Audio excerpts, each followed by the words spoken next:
하겠습니다. 사랑과 은혜가 풍성하신 하나님 아버지, 오늘도 하나님 아버지 강단 위에 서서 하나님의 말씀을 전합니다. 하나님 담대하게 전하게 하여 주옵시고, 전하는 자나 하나님 듣는 자나 모두가 하나님 안에서 하나님 은혜 받아 누릴 수 있도록 역사하여 주옵소서. 예수님의 이름으로 기도드립니다. 아멘. 함께 나눌 하나님 말씀 역대하 24장 15절로 19절 말씀입니다. 구약성경 역대하 24장 15절에서 19절 말씀입니다.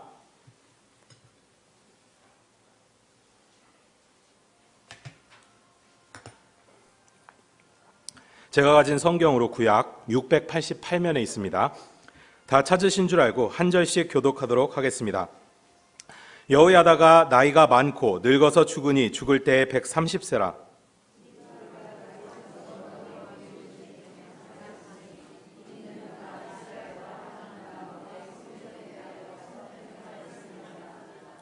여호야다가 죽은 후에 유다 방백들이 와서 왕에게 절하매 왕이 그들의 말을 듣고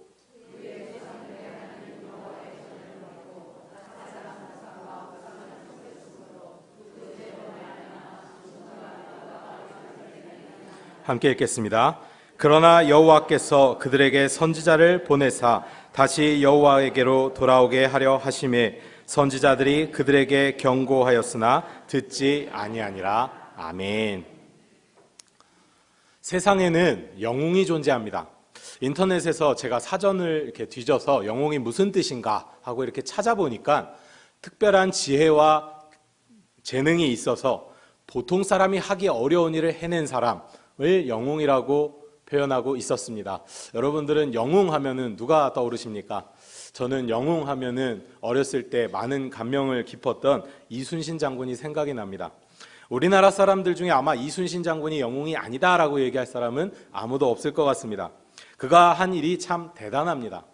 하지만 저는 그런 일을 했기 때문에 대단하다고 생각하고 영웅이라고 생각하는 게 아니라 그의 감추어진 인간적 연약함 때문에 그럼에도 불구하고 그런 일을 해낸 그의 모습을 보며 영웅이다라고 생각을 합니다. 많은 분들이 이순신 장군이 이렇게 시험을 보다가 말을 타고 이렇게 딱딱딱딱 가다가 말에서 떨어져서 다리가 부러졌다는 것을 알고 있을 겁니다. 그때 다리를 이렇게 나뭇가지로 덧대서 잘 부여매고 시험을 잘 치루었다라는 그 고사를, 그 이야기를 아마 잘 알고 계실 겁니다. 정말 인내심도 대단하시고 결단력도 대단하시다라는 것을 우리가 배워서 알고 있죠. 그런데 그가 훗날 묵과의 급제를 합니다. 4년 후에 다시 급제를 하는데 그 다음에 일어났던 연약함은 잘 모르시는 것 같습니다. 과거 시험에 합격했으면 좋은 입신양명, 출세를 하고 좋은 자리에 이렇게 발령을 받아야 되는데 오지 중에 오지로 떠나게 됩니다. 아무 상관없는 곳으로, 벼슬자리의 어떤 입신양명과 아무 상관없는 곳으로 발령이 났을 때 이순신 장군, 우리가 생각하는 이순신 장군이 라고는 생각할 수 없는 그러한 모습을 이순신 장군이 보입니다. 저기 너무 오지인데 내가 가봐야 벼슬 아치들의 무덤이라고 하는데 내가 저기를 가야 하는가? 그냥 가지 말까? 그래서 어머니한테 그것을 하소연했다고 합니다. 이순신 장군의 평소 모습답지 않으시죠? 연약함입니다. 그럴 때 이 어머니가 야, 나란 일을 하는데 귀하고 천한 일이 어디 있느냐? 그냥 잔말마고 가서 나라를 위해 헌신해라 라는 이 말을 듣고 그 머나먼 오지로 이순신 장군이 떠났다고 합니다. 그가 또한 기록한 이 난중일기에 보면 유독 힘들었다, 아팠다, 정신을 차리지 못했다 이런 기록들이 많이 있습니다. 전란 중에 스트레스나 육체적인 피로함 때문에 연약한 모습이 많이 있었다는 것입니다. 그러나 그는 우리 모두가 아는 것처럼 그러한 인간적인 연약함에도 불구하고 왜군의 보급로를 막아서 큰 전쟁을 2번이나 승리로 이끌게 되는 그런 엄청난 업적을 우리가 세웠음을 잘 알고 있습니다. 오늘 성경에 보면 그런 대단한 영웅이 또 한 명 등장하고 있습니다. 바로 여호야다라는 제사장입니다. 보통 열왕기나 역대기를 보면 여러 왕의 업적이나 혹은 실수를 했던 실정들에 대해서 기록을 하고 있습니다. 그런데 이 여호야다라는 사람은 특이하게도 왕이 아닙니다. 이 사람은 왕이 아니고 하나님의 일을 이렇게 수종드는 제사장이었습니다. 왕이 아님에도 불구하고 왕의 이야기를 담은 이 역사서에 또한 그의 성경에 그의 업적이 기록되고 있는 것입니다. 그렇다면 무엇이 그를 이러한 영웅으로 만들었는가? 그를 위해서 당시 우리가 남유다의 왕국의 이 역사적 상황을 잠깐 살펴보기를 원합니다. 당시 남유다의 선한 왕 여호사밧이라는 왕이 있었는데 이 아들이 여호람입니다. 그런데 이 아들이 안타깝게도 북이스라엘의 가장 악했던 왕 아합 왕, 그것도 가장 악한 여자 이세벨의 딸 아달랴와 결혼을 합니다. 즉 남유다와 북이스라엘이 혼인을 한 겁니다. 그리고 그가 재위하는 8년이라는 짧은 시간 동안 그녀의 그 영향력에 의해서 온 남유다는 결국에 악을 행하게 되죠. 이 아달랴, 이 여호람 왕이 세상을 떠난 이후에도 아들 아하시아 왕까지 조종을 합니다. 그래서 남유다 전체에 하나님이 미워하시는 일만 정말 골라가면서 이렇게 하게 됩니다. 여기까지만 해도 참 하나님이 용서를 못하실 텐데 이 여자는 여기서 그치지 않아요. 이 아달랴라는 여자는 자신의 아들이 죽게 되자 급기야 그럴 바에는 내가 여왕을 하겠다. 권력욕이 투철해져서 여왕이 되기 위해서 권력을 장악하는 것뿐만 아니라 유다의 모든 왕자들을 씨를 말리려고 합니다. 그래서 다 죽여요.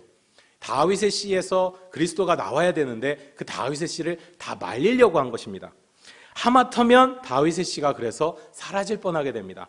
그 와중에 딱 한 명, 왕자 요아스가 살아남아서 숨겨져서 길러지게 됩니다. 바로 이때 여호야다 제사장이라는 이 영웅이 등장하게 되는 것입니다.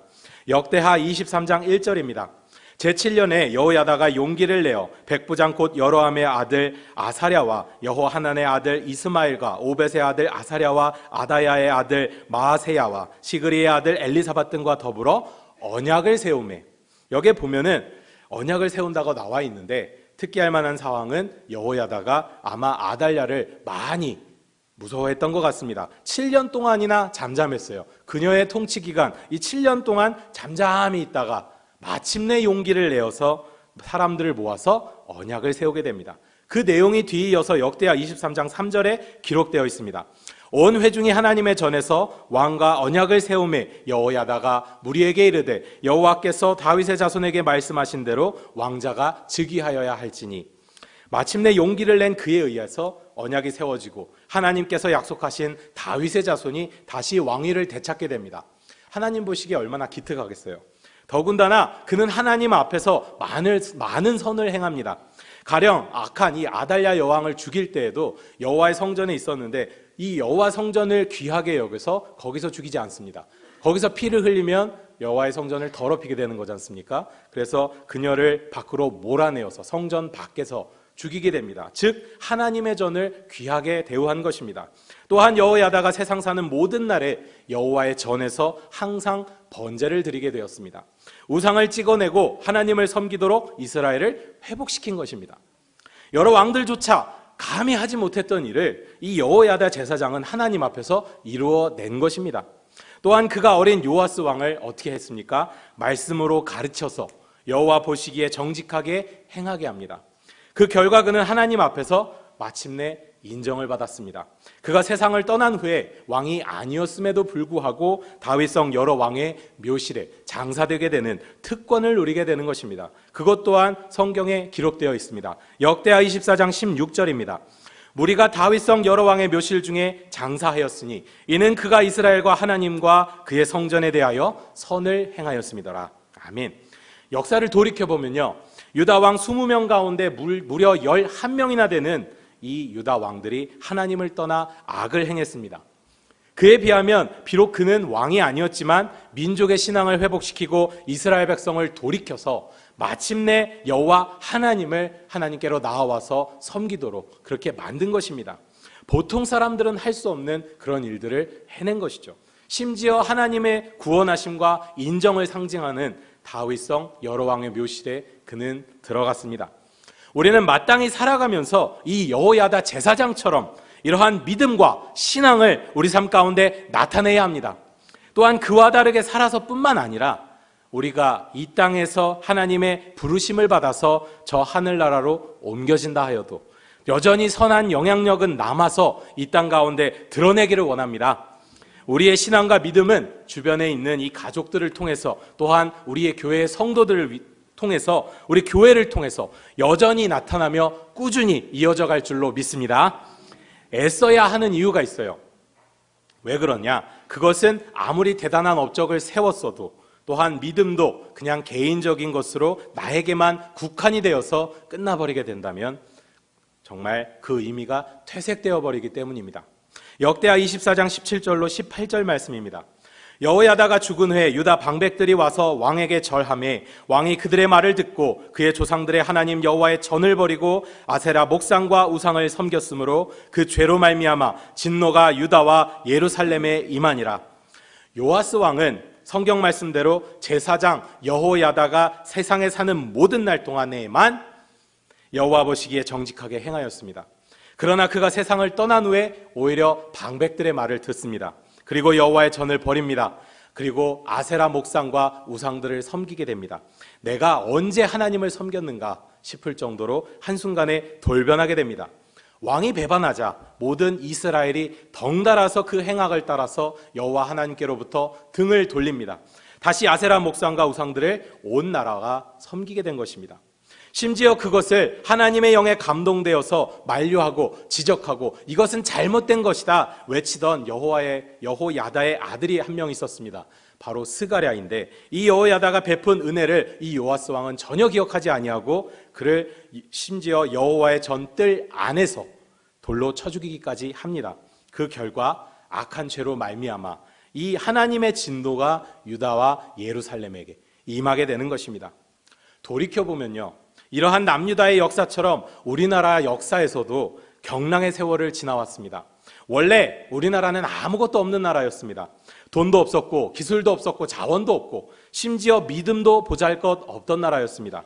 그러나 지난 수십 년 세월 동안 우리 권사님들, 장로님들, 또 집사님들께서 애통하는 그 마음으로, 기도로, 각고의 노력으로 이 모든 것을 일으켜 세우셨습니다. 정말 소망이라고는 조금도 없는 이 피폐한 나라 가운데에서 태어나시고 또한 살아가시면서 믿을 것은 진짜 우리 가운데 하나님밖에 없다. 하나님뿐이다. 하나님께 붙들고 매달려서 또 기도하고 은혜를 달라고 간구하셨습니다. 그리고 하나님께서 허락해 주신 모든 것 가운데에 감사함으로 애써 행하며 여기까지 달려오셨습니다. 그렇게 지난 세월 동안 우리 이순신 장군이 나라를 위기에서 구했듯이 우리 권사님들, 지사님들께서 이 나라를 기도의 능력에 의지하여 여기까지 이끌어 오셨습니다. 그것은 결코 쉽지만은 않았던 길이었습니다. 또한 여호야다 이 제사장처럼 우리 장로님들께서 두렵고 연약함 가운데에 있음에도 불구하고 그 가운데서도 떨치고 일어나셔서 오늘날의 대한민국, 이 믿음의 강국, 경제 대국을 하나님의 은혜 안에서 굳건하게 세우셨습니다. 그 안에서 우리가 오늘날까지도 그 유산을 받아 누리면서 우리가 살아가고 있습니다. 그런데 오늘날 우리가 살아가는 이 시대에 이르러서 이 나라의 모습이 좀 이상해져 가는 것 같습니다. 우리 후손들이 이 세대가 믿는다고 말하면서도 자꾸 하나님을 벗어나려고 하고 있습니다. 하나님께로부터 돌이켜서 그 죄로 말미암아 진노와 유다 예루살렘에 임하게 하였던 그들처럼 동일하게 행동하면서 삶 가운데 그렇게 나아가고 있습니다. 스가랴가 권면하였지만 듣지 아니하고 오히려 핍박하였던 요아스 왕과 그 무리들처럼 오늘날 수많은 이 한국 교회에서 똑같은 일이 벌어지고 있습니다. 여러 선지자된 목사님들이 권면하고 이야기해도 듣지 않는 모습으로 흘러가고 있습니다. 또한 오히려 듣기 싫어하고 아는 것과 행함이 분리되어서 자기 옳은 소견대로 행하고 안타깝게 살아가는 모습을 우리가 보게 됩니다. 여호와 하나님만 섬겨야 되는데 삶 가운데 얼마나 많은 아세라 목상과 우상들이 있는지 모를 지경이 되었습니다. 심지어 그것들을 하나님과 우상들을 겸하여 섬기면서도 나는 예수 믿는 사람이야, 내가 성경에 능통하고 신앙생활을 이만큼이나 했어, 조금도 부끄러움 없이 교만하게 그런 안타까운 모습들을 보입니다.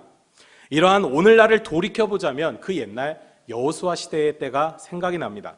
저 하나님이 행한 일과 기적을 보아왔던 여호수아와 장로들 그리고 그를 따른 백성들이 생존한 동안 이스라엘 백성들은 그들을 따라 하나님을 잘 섬겨왔습니다. 그러나 하나님이 살아계심을 머리가 아닌 이 삶으로 깨달아 알고 있었던 그들이 하나님의 부르심에 다 저 하늘로 간 이후에 어떻게 되었습니까? 저마다 옳은 소견대로 행하였더라. 남은 이스라엘 백성들은 하나님이 아니라 자기가 하나님이 되어서 자기 마음대로 우상을 숭배하고 만들면서 엉망진창으로 살아가게 됩니다. 영적 암흑기 사사시대가 도래하게 된 것이죠. 참 인생 힘들어진 그 시대로 접어들게 된 것입니다. 오늘 우리의 시대가 점점 그러한 모습으로 변해가고 있지 않습니까? 그렇다면 이스라엘 백성이 그렇게 된 이유가 무엇입니까? 최선을 다하여 그렇게 정복해 갔던 그 세대가 그 가나안 땅에 들인 수고만큼이나 자기의 가족과 주변 친지들에게 하나님을 가르치고 알게 하고 또한 그분의 명령을 지키게 하는 행동을 하지 않았기 때문에 그렇습니다. 가나안을 정복하며 자신의 삶 가운데 바쁘게 살아가다 보니까 정작 중요한 믿음의 유산을 전하는 것을 소홀히 했던 이유입니다. 반면에 우리가 기억하는 이 다윗은 죽어가면서까지 그 마지막까지도 아들 솔로몬을 가르쳐 어떻게든 지키게 해보려고 자기의 그 믿음과 신앙의 영향력을 어떻게든 전하게 하려고 최선을 다하였습니다. 열왕기상 2장 1절로 3절입니다. 여기에 보면요, 다윗이 이렇게 합니다. 다윗이 죽을 날이 이르러서 유언을 남깁니다. 뭐라고 얘기하느냐? 내가 이제 세상 모든 사람들이 가는 길로 가게 되었노니 너는 힘써 대장부가 되고 내 하나님 여호와의 명령을 지켜 그 길로 행하여 그 법률과 계명과 율례와 증거를 모세의 율법에 기록된 대로 지키라. 그리하면 내가 무엇을 하든지 어디로 가든지 형통할지라. 아멘. 우리 목사님께서 설교해 주셨던 것처럼 정확하게 시편 1편의 말씀대로 복이 있는 사람은 하나님의 말씀을 즐거워하며 주야로 그 말씀을 묵상하는 사람인 것을 이 본문은 보여주는 것입니다. 또한 그 말씀대로 지키고 행하는 사람이 하나님 앞에서 형통하게 됨을 보여주는 것입니다. 이것을 가르치고 지키게 하려고 애쓰는 모습, 우리 삶 가운데 이 선한 영향력을 드러내어서 이러한 모습을 우리 후손들에게 또한 우리 이웃들에게 전해야 하는 우리의 합당한 모습인 것입니다. 시대가 어찌되든 내 가족과 이웃이 어떻게 살아가든 일단 우리는 인생 가운데에 지금까지 정말 최선을 다해서 잘 살아왔어. 돌이켜보건대 나는 하나님 앞에서 내 믿음과 신앙을 지키며 기도하면서 여기까지 왔어. 맞습니다. 분명 정말 잘하셨고 기도 가운데에 말씀 가운데에 믿음 잘 지켜오시면서 훌륭히 여기까지 오셨습니다. 하지만 이것으로 끝나는 게 아닙니다. 이것으로 만족하고 여기까지면 됐어, 이것이 아니라 내 가족들, 내 후손들에게 우리의 믿음의 신앙, 이 선한 영향력을 계속해서 남겨야 한다는 것입니다. 그렇다면 어떻게 살아서나 하나님께로 우리가 떠나서나 믿음의 선한 영향력을 우리 삶 가운데, 우리 삶의 주변 가운데 끝까지 계속 남길 수 있겠습니까? 이것은 외형적인 모습만을 이야기하는 것이 절대 아닙니다. 그저 외형적인 결과만을 원한다면 여호야다처럼 얼마든지 요아스 왕으로 하여금 그가 살아있는 동안에는 여호와 보시기에 정직하게 행했던 것처럼 우리도 애쓸 수 있을런지도 모르겠습니다. 하지만 우리는 여호야다가 세상을 떠나자마자 주변 말을 듣고 돌이킨 이 요아스 왕을, 그 왕을 따라서 타락하고 부패하고 여호와께로부터 등을 돌린 그 무리들을 기억해야 합니다. 오늘날 우리 교육부서에 보면은 부모님 때문에, 할머니, 할아버지 때문에 나와서 앉아있는 아이들, 청년들도 종종 보입니다. 그들이 지금은 나이가 아직 어리고 연약해서 마지못해 예배를 드리고 찬양하고 기도를 하고 있는데, 만약 그들의 조무보들이 혹은 부모들이 하나님의 부르심으로 떠나간다면 과연 이 아이들이, 그 청년들이 자신의 믿음으로 교회에 끝까지 남아서 끝까지 예배하고 찬양하고 기도할 수 있을까요? 그것을 어떻게 확신할 수 있겠습니까? 단순히 외형적으로 신앙생활하는 것에 만족하고 적당히 가르치고 훈계해서 교회에 나가 예배 자리에 그저 앉아서 엎어져서 졸면서 있는 그 모습만으로도 그냥 나는 만족해, 그러면 안 됩니다. 그냥 억지로 성경 읽으면 내가 용돈 줄게, 이것으로 만족하고 그친다면 머지않아 반드시 그 마음이 하나님께로부터 등을 돌리게 될 줄도 모릅니다.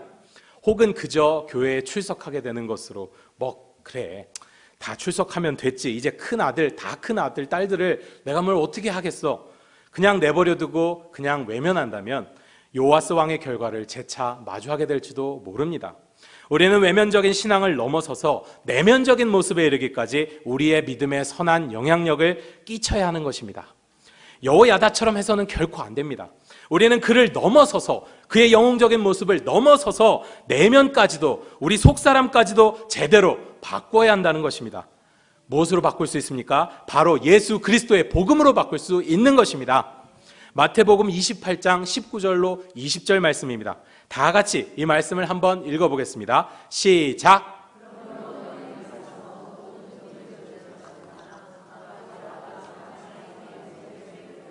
너희에게 분부한 모든 것을 가르쳐 지키게 하라.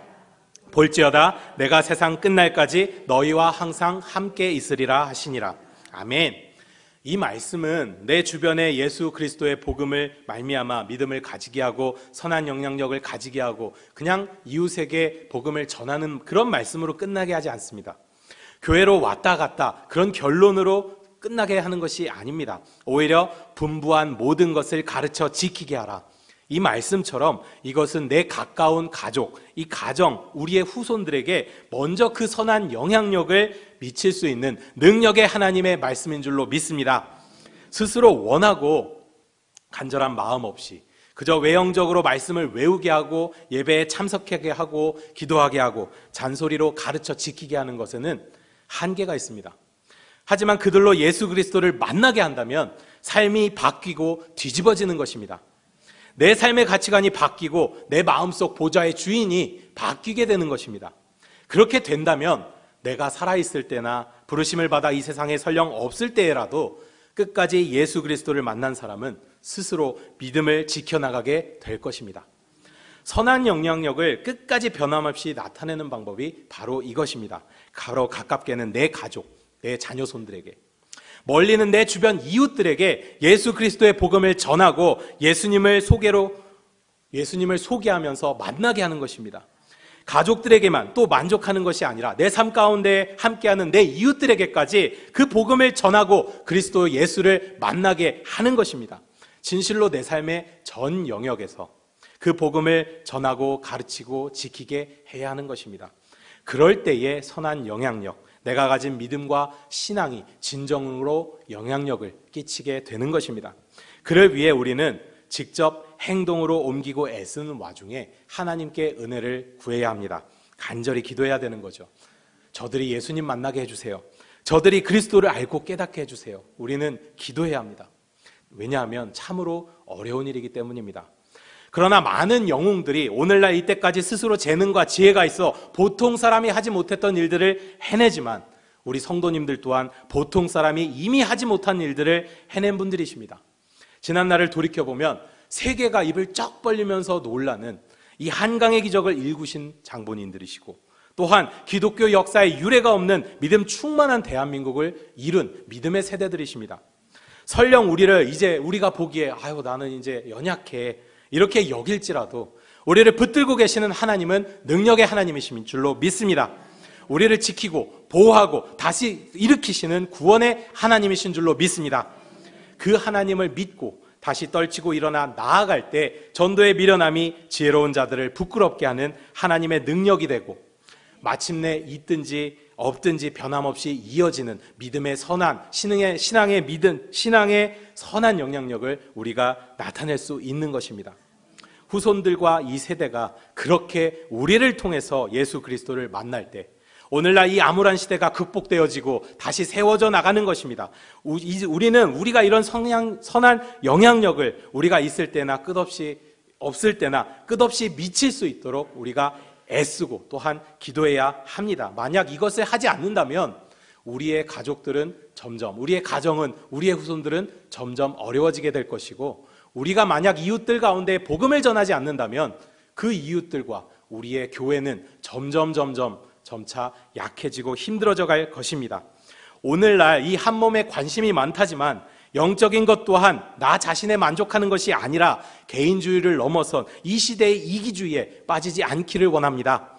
여러 번 말씀드렸다시피 우리 아버지는 저랑 마찬가지로 목사이십니다. 어려서부터 우리 아버지가 목회길을 가려고 할 때 제가 말리던 그 주변 분들을 기억하고 있습니다. 그냥 우리 아버지에게 그분들이 이렇게 얘기하셨던 걸로 기억해요. 그냥 너가 잘하는 성경 가르치고 예수 복음 가르치는 일에 애를 쓰지 왜 힘든 목회길을 가려 하느냐. 그 정도로 조금 가르치는 일에 능숙하셨던 분이십니다. 그런데 저는 제 양심에 손을 얹고 맹세하거니와 제 아버지께서 예수 그리스도에 대한 복음의 가르침을 저에게 개인적으로 하신 것을 들어본 적이 없습니다. 그렇게 수많은 분들에게 가르치셨다고 하시는 분이 정작 제 인생 가운데 단 30분도 마주보고 앉아서 진리에 대해서 저에게 가르쳐 주신 적이 한 번도 없으세요. 그저 성경 억지로 읽는 나의 모습, 억지로 꾸역꾸역 교회에 나갔던 이 자신의 이 모습, 이런 외면적인 모습에만 대충 고개를 끄덕이면서 가정을 위해 본인 한 몸 희생하시면서 애쓰셨습니다. 너무나 감사하고 돌이켜보면 짠한 모습이지만 그럼에도 본인만 하나님 앞에서 온전히 행하고 하나님 안에서 본인만 만족하고 인정받으며 이렇게 살아간다면 결코 안 된다라는 것입니다. 물론 바쁘셔서 그러셨겠죠.